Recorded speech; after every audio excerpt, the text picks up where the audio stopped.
유시춘 EBS 이사장 아들 마약 밀수 재판 중에 임명. 재판 중에 임명이 됐어요. 2017년 10월에서 11월 사이 유시춘 이사장의 아들 독립영화 감독 신 씨 38살 해외에 거주하고 있는 지인과 공모를 합니다. 그래서 스페인발 국제 우편으로 대마 9.9g을 음닉해서 국내에 밀반입했다는 혐의예요. 그러니까 스페인에서 대마를 국내로 몰래 들여온 거예요. 배송지는 신 씨의 소속사인 서울 강남의 한 엔터테인먼트 회사, 그리고 수취인은 신 씨의 이름을 쓰지 않고 가명을 내세웁니다. BORI, 보리. 보리라는 수취인명으로 마약을 들여오려 했던 거예요. 우리 경찰이 발빠르게 첩보를 입수하고 우편물을 확보한 뒤에 우체부로 가장을 합니다. 우체부로 가장. 그리고 보리라는 이름이 뭘까를 고민하던 중 신 씨가 작성한 시나리오의 주인공 이름이 바로 보리였다라는 것을 확인하고 우체부로 가장해서 마약을 배달하면서 그 자리에서 신 씨를 체포합니다. 그런데 당시 신 씨의 작업실이 황당했다는 거예요. 대마초 흡연에 사용되는 그라인더와 담배 페이퍼, 담배를 자르는 거 있지 않습니까? 그게 발견됐어요. 그리고 신 씨가 머리를 짧게 깎은 모습이었다. 뭔가 마약 검사에 대비하는 듯한 그런 모습이었다는 거예요. 그 뒤에 재판이 이어집니다. 1심에서는 증거가 부족하다 무죄. 그런데 문제는 2심부터예요. 대마를 배송받은 사무실과 신 씨만을 위한 공간이라는 거예요. 그곳이. 그리고 우편물 수령을 위해 프런트 데스크를 신 씨가 왔다 갔다 했다라는 것들을 증거로 인정이 돼서 징역 3년 선고, 법정 구속을 판결받게 됩니다. 그리고 대법원에서도 유죄가 인정이 되고 현재 구속 중이에요. 신 씨는 계속 혐의를 부인하고 있습니다. 누군가 나를 음해한다. 하지만 재판부에서는 음해 목적이라면 신 씨의 실명을 이용하고 배달 장소도 실제 주소지로 바꿨을 것이다. 말도 안 되는 변명이다. 라고 재판부가 판결을 내립니다. 이 논란이 한창인 가운데 신 씨의 모친인 유시춘 이사장이 EBS 이사장에 그냥 임명이 돼서 논란이 일고 있다는 거예요. 김광삼 변호사님. 이 범죄가 지금 대법원에서도 유죄 판결을 받았는데 그냥 어디 뭐 클럽에서 마약을 복용해도 이건 큰 문제인데 스페인에서 직접 들어오려 했어요? 그렇죠. 일반적으로 뭐 투약 자체도 굉장히 엄중하게 처벌하지만 그냥 밀수하는 거에 대해서는 형이 굉장히 무겁습니다. 더 큰 문제다. 그렇죠. 예. 재판부에서 일반적으로 재판할 때도 이제 단순 투약에 비해서는 밀수 자체는 뭐 밀수한 다음에 유통이 가능성이 크고요. 또 밀수는 또 그램수가 굉장히 많아요. 그렇기 때문에 엄벌을 하는 취지로 하고 있는데 이 사건 범죄 1심에서는 이제 중요한 부분은 이제 배달이 됐잖아요. 배달이 됐는데 신씨 이름으로 배달이 안 됐단 말이에요. 단지 보리라는 이름으로 배달이 됐는데 이 보리라는 이름으로 배달된 거에서 신씨가 과연 여기에 관심을 보였다는 것만으로 신씨가 과연 이걸 밀수한 걸 볼 수 있느냐. 더군다나 그 당시 이제 모발하고 소변 검사를 했는데 성분이 나오지 않았어요. 예. 그래서 1심에서 무죄를 했는데 2심에서 이 부분이 확 뒤바뀌면서 법정 구속이 돼서 징역 3년이 선고가 됩니다. 이제 그 이유는 여러 가지가 있는데 일단 중요한 것은 그러면 수입하는 이름 보리라는 이름이 정말로 신 씨가 쓰는 이름이냐? 근데 네. 신 씨가 그 독립영화제 작품을 출품하는 이제 그런 사람을 감독으로 알려져 있어요. 근데 그 작품 중에서 보리라는 주인공이 등장을 한다는 거고 이 보리라는 이름 자체는 이 신 씨가 보통 때도 자기의 어떤 예칭처럼 이 보리라는 이름을 쓴다는 거죠. 보리라는 게 거의 뭐 본인의 다른 이름과 그렇죠. 같다. 그래서 보리라는 것은 신 씨가 맞다고 이제 재판부에서 생각하는 것 같고. 예. 두 번째는 이제 신 씨 측에서는 계속 이거 음해라고 주장하는 거예요. 그러면 만약에 음해라고 한다면 지금 사실은 범죄를 혐의를 뒤집어 씌우려고 한다는 거 아니에요? 그러면 거기에 수신이를 신 씨 이름을 하지 왜 보리라는 이름을 보냈겠느냐. 예. 그런 부분.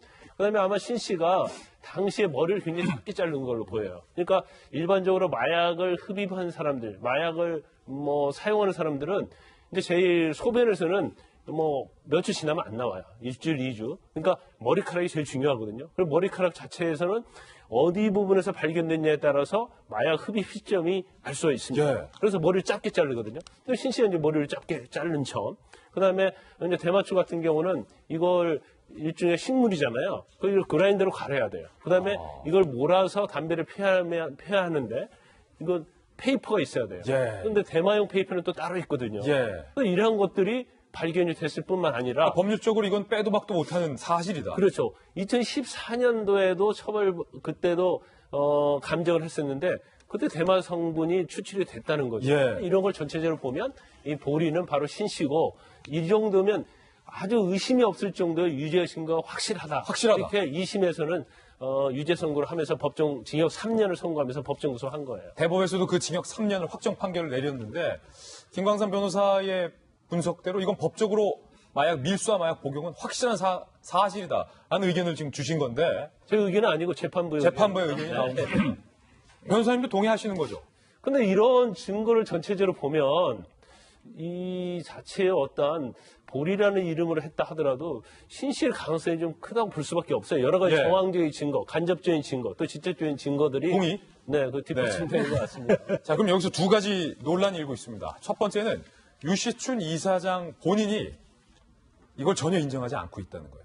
그리고 두 번째는 방통위와 EBS가 이 논란 기간 중에 유시춘 이사장의 임명을 강행했다는 점이 두 번째 논란인데 하나하나씩 살펴보죠. 첫 번째 논란.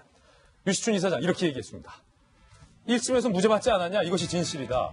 나는 억울해서 스페인 사설 탐정회까지 의뢰를 했다라고 하면서 아들의 결백을 믿는다. 끝까지 엄마의 이름으로 무고한 일을 수렁에 빠뜨린 범인을 찾을 것이다. 라고 얘기를 했습니다. 김희정 장관님. 네. 교육방송 이사장, 유시춘 이사장인데 지금 김광삼 변호사님이 상당히 법률적으로 실력이 있는데 이건 확실하다라고 법률 자문을 주셨는데 유시춘 이사장은 엄마의 마음이겠지만 그냥 일개 개인의 엄마가 아니라 EBS 이사장의 자격으로 이런 발언이 나왔다는 거예요? 네.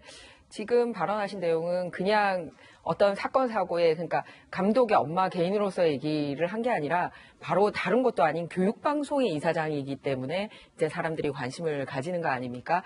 그런데 본인이 우리 아들 믿는다라고 얘기를 하면서 제시한 증거가 바로 과거에는 증거로 채택이 되지 않았던 거라서 본인 말에 모순이 있다는 거예요. 무슨 말이냐면 이번에 우리 아들 믿는다라고 얘기한 것 중에 하나가 모발에서 마약 성분이 검증되지 않았는데 왜 우리 아들이 유죄냐라고 얘기를 했었거든요. 그런데 거꾸로 2014년도에는 모발에서 마약 양성 반응이 나왔는데도 그때는 이 사람으로 특정할 다른 여타 증거가 없다 보니까 무죄로 나온 적이 있었습니다. 그래서 이번에는 14년도도 그런 일이 있고 17년도에도 있었기 때문에 그리고 기타 여러 가지 도구들까지 발견이 됐기 때문에 이렇게 유죄가 된 거거든요. 그렇다면 아이들에게 법을 존중하고 나라에 대한 이런 그 시스템이나 이런 거를 가르쳐야 하는 최일선에 있는 곳이 바로 EBS지 않습니까? 그래서 만약에 저거를 엄마의 마음으로 끝까지 진실을 밝히고 싶다라고 하면 정말 엄마로 돌아가야죠, 온전히. 이사장직에서 물러나라. 네네. 그래서 법적으로는 아들이 이런 문제가 있어서 이사장직 하면 안 된다라고 나와 있는 건 없습니다. 예. 다만 이런 사건이 있었다라는 거를 검증 과정에서 전혀 캐치를 못했다라는 게 문제가 있는 거고요. 그리고 또한 본인에게 이런 제의가 왔다면 설사 다른 자리에는 내가 하겠다라고 얘기를 할 수 있을지 모르지만 어떻게 교육방송 이사장 자리를 덥석하기에는 요즘같이 이런 마약 문제 이런 거 특히 애들에게 교육시켜야 되는 그 방송의 핵심 자리에 가겠다라고 본인 스스로가 택한 게 굉장히 문제예요. 예. 그런데 마약뿐만 아니라 사실은 법적으로도 가서는 안 되는 자리에 간 게 있어요. 그 설명을 좀 드렸으면 합니다. 뭐냐면 대부분 잘 아시지만 선거운동 때 이렇게 열심히 하신 분들이 공직에 가는 거를 많이 보셨을 겁니다.